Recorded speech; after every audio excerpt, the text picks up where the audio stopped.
आज मैं आपको एक ऐसे आदमी की कहानी सुनाता हूँ जिसने हमें सिखाया कि जो मेहनत और सब्र करते हैं वो हर मुश्किल को आसान बना लेते हैं।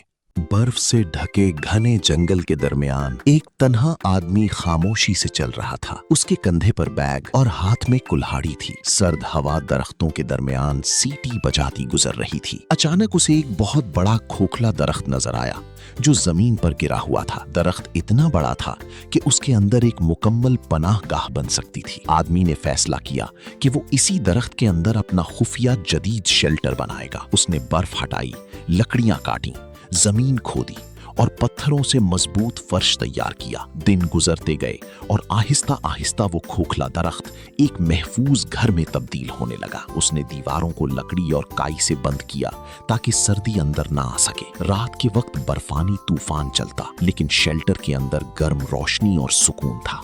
आदमी ने आग जलाई, लकड़ी के तख्ते लगाकर सोने की जगह बनाई और अपने औजार तरतीब से रख दिए। आखिरकार उसने एक छोटी केतली में चाय बनाई और आग के सामने खामोशी से बैठ गया। बाहर सर्द जंगल था, मगर उस खुफिया शेल्टर के अंदर गर्मी, सुकून और उम्मीद मौजूद थी। मज़ीद हमारी प्यारी और सबक आमूज वीडियोस देखने के लिए हमारे चैनल को सब्सक्राइब करें और बेल आइकन को जरूर दबा दें ताकि आने वाली हर नई वीडियो सबसे पहले आप तक पहुंच सके। शुक्रिया।